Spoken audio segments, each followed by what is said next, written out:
Shule zinapofunguliwa kwa nusu ya pili ya muhula wa pili, wanafunzi wengi wanarejea katika taasisi zinazokabiliwa na uhaba wa fedha.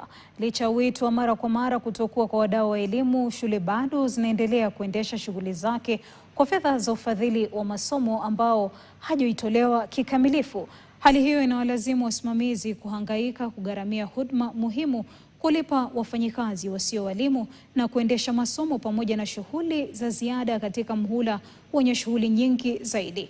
Ann Musungu na taarifa hii.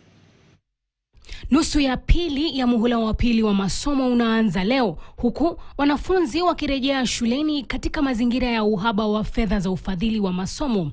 Shule nyingi bado hazijapokea fedha zote zinazostahili kutoka serikalini, hali inayozua wasiwasi kuhusu uwezo wake wa kuendesha masomo na shughuli za ziada.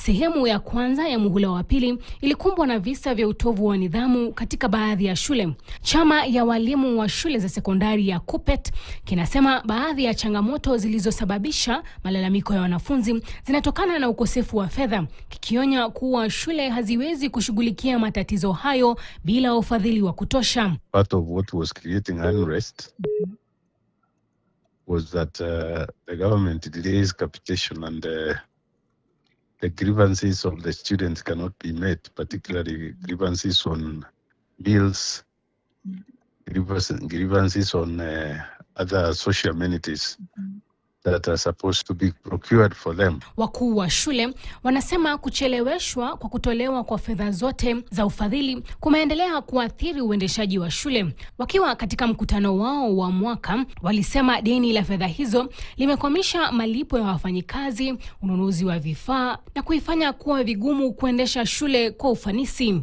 Mwanzoni mwa muhula huu, shule zilipokea shilingi 4,566 kwa kila mwanafunzi badala ya shilingi 6,733 zilizotarajiwa.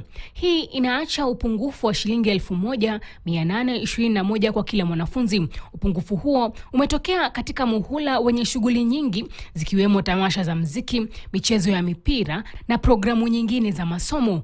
Ann Musungu, KTN, Nairobi.